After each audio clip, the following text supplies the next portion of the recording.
My name is Leul Alemayehu Tewodros.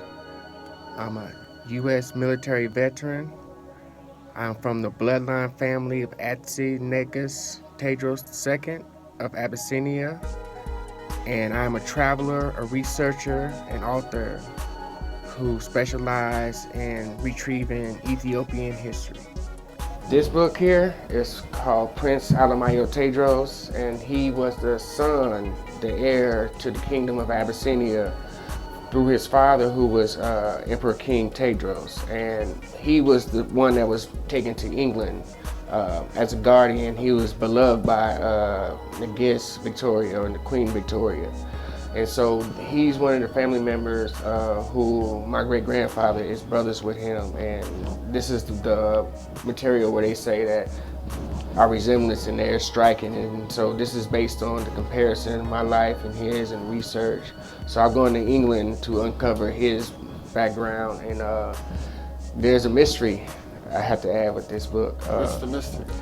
That he was supposed to have been buried there, but there appears to be no grave that they can verify, because Ethiopia, over 13 years ago, I believe, had requested for the bones and the body of the prince to come back. It may have been 10 years, so my accuracy on the years may not be just as accurate, but it's a request made from the Ethiopian president.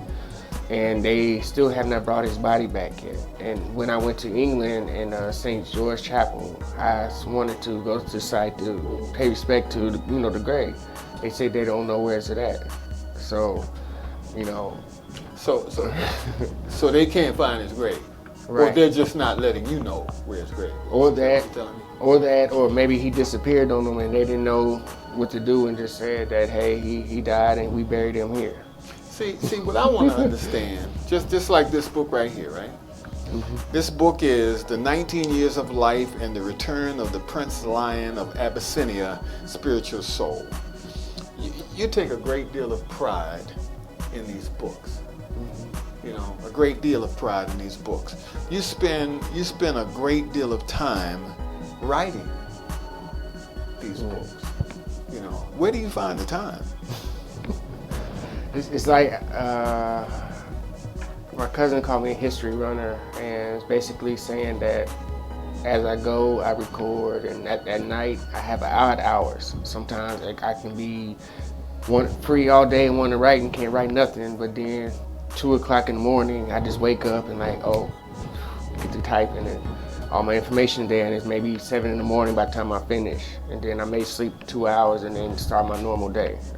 And so the writing comes various times. It's never a planned situation, but it's only kind of like, okay, I want to try to do it this time. But sometimes when information comes, I try to add it. Well, I verify the information first, and then that's when I go into writing. But the number of books that you've written, the number of books that you've written would be considered prolific.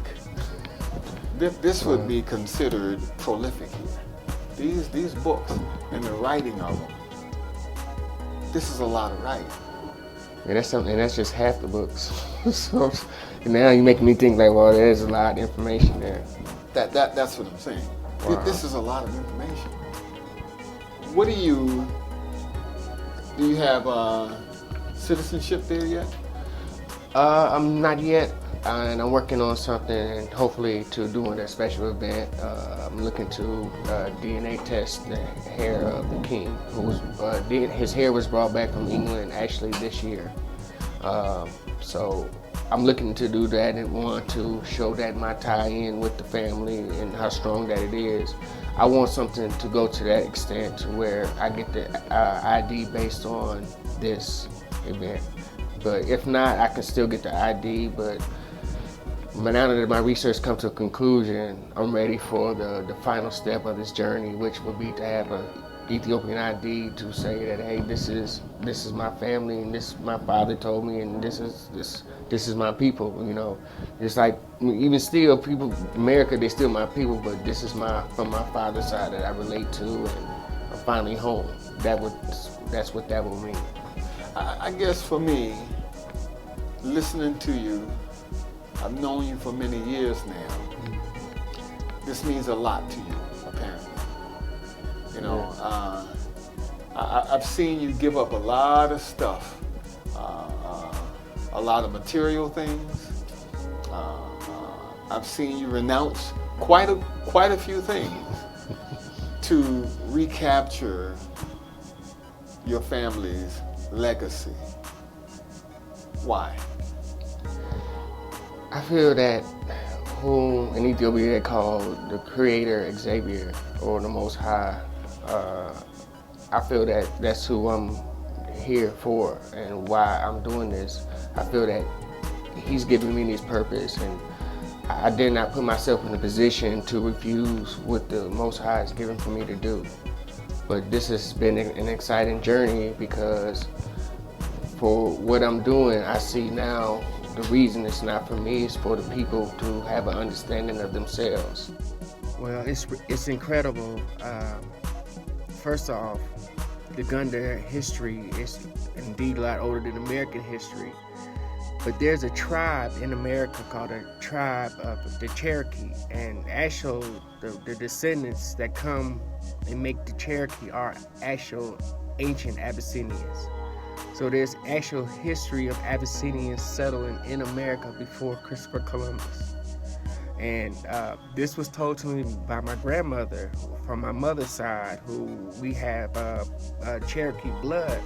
And before she mentioned we're really Ethiopians, for me it was kind of confusion at the time, but I didn't understand what she meant until later on, that the Cherokees were indeed ancient Abyssinians who had traveled. So the Abyssinian people, the Ethiopian people, have been around this world a lot longer than European travelers, Vikings, and so forth, the colonizers. So Ethiopian history is indeed thousands of years, and just to see that Gunda, the administration, predates America shows that there is absolute greatness within the people of the continent now called Africa, because they are the civilizers of the world. Everything, all the knowledge comes from Ethiopia, comes from the continent of Africa, and they have taught many people, many Europeans and even Americans that have taken the land and settled today. A lot of the knowledge, a lot of the buildings itself is Ethiopian heritage architects. This is some things they said in our history books. They said a little bit in American history books. But if you go to the libraries in America and you do a deep study, you'll find out that a lot of Ethiopian architects were indeed in America in its earliest days because they were considered the master builders. Who is ABEBECH KASSA Tewodros? Well, she is the great-granddaughter of Emperor King Tewodros II of Abyssinia. And from her I found out, she was interviewed by Empire TV, and she has the knowledge of the family in which the children of Tewodros were born and the location. And so she is who I consider the wisest of the family members.